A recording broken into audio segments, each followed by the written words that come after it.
Hello guys, how are you? You are watching Z3D Cartoon Stories, and at this time you are watching the story of the King of Eldoria and the Jungle of Perils. So without wasting your time, let's start the video, like and subscribe. Please wait for another part of this story.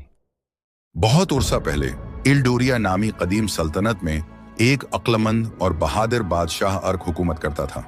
बादशाह अर्क अपनी इंसाफ पसंदी और बहादुरी की वजह से अपने लोगों में मकबूल था। एक दिन उसे तशवीशनाक खबर मिली। एक पड़ोसी दुश्मन फौज जो बदनाम चोरों के गरवा के साथ मिलकर एल्डोरिया पर हमला करने की साजिश कर रही थी। अपनी सल्तनत की हिफाजत का इज़्म करते हुए बादशाह अर्क ने अपने बेहतरीन फौजियों को इकट्ठा किया और उस घने और परासरार जंगल की तरफ रवाना हो गया जो एल्डोरिया और दुश्मन के किले के दरमियान हायल था। जैसे ही वो जंगल के अंदर गहराई में गए, कदीम दरख्तों की घनी छतरी के नीचे रोशनी मध्यम होने लगी और हवा में काई और मिट्टी की खुशबू भर गई। फौजी खामोशी से मार्च कर रहे थे, उनकी नजरें और कान किसी भी खतरे के इशारे के लिए चौकस थे। अचानक झाड़ियों में से सरसराहट की आवाज आई।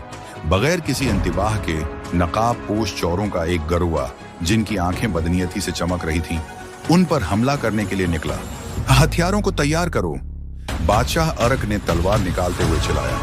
फौलाद की टक्कर की आवाज गूंजी जब उसके फौजी चोरों के खिलाफ बहादुरी से लड़े। जंग शदीद थी, लेकिन बादशाह के तरबियत याफ्ता और मुनज्जम फौजी आहिस्ता आहिस्ता बढ़तरी हासिल करने लगे। चोर ये एहसास करते हुए कि वो शिकस्त खा चुके हैं, जंगल की गहराइयों में भाग गए। बादशाह अर्क और उसके आदमियों को बेमुश्किल ही सांस लेने का मौका मिला जब एक नया खतरा सामने आया। ऊंचे दरख्तों के सायों से खौफनाक मखलूकात, जिनकी खालें बख्तर की तरह थीं और जिनकी आंखें परासरार रोशनी से चमक रही थीं, उन्हें घेरने लगे। ये अफसानवी जानवर थे जिन्हें जंगल के तारीक तरीन गोशों में मौजूद कहा जाता था। फौजियों ने दिफाई दायरा बना लिया, उनके हथियार तैयार थे। ये जानवर जो चुस्ती और मेहनत थे, तेजी से हमला आवर हुए। उनके खौफनाक वजूद के बावजूद ये मखलूकात नाकाबिल तस्खीर नहीं थी। बादशाह अर्क ने अपनी बेमिसाल महारत और बहादुरी के साथ हमले की क़ियादत की।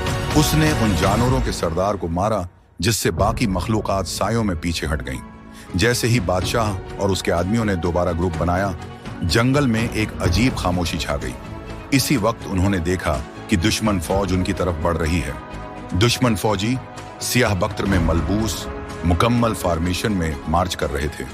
उनके झंडे हवा में लहरा रहे थे। बादशाह अर्क जानता था कि ये उनकी हिम्मत और कुव्वत का हतमी इम्तिहान होगा।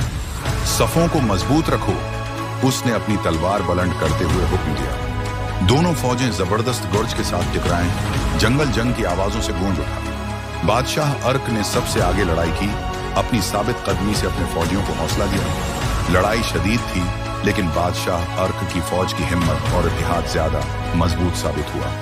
एक एक करके दुश्मन फौजी गिरने लगे या भाग गए, जिससे मैदान जंग उनके गरे हुए साथियों से भर गया। जब धूल छुट गई और जंग की आखिरी आवाजें मादूम हो गईं, बादशाह अर्क बुलंद खड़ा रहा।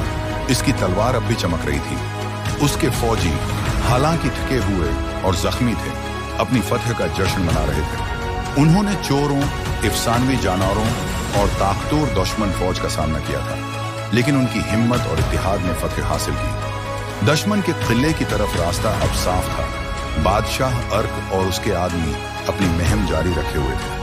वो जानते थे कि आगे की लड़ाइयां भी इतनी ही मुश्किल होंगी, लेकिन अपने बादशाह की क़ियादत में वो किसी भी खतरे का सामना करने के लिए तैयार थे। एल्डोरिया की सल्तनत महफूज रहेगी और उसके लोग इत्मीनान से सो सकेंगे, ये जानकर कि उनका बादशाह एक सच्चा हीरो है।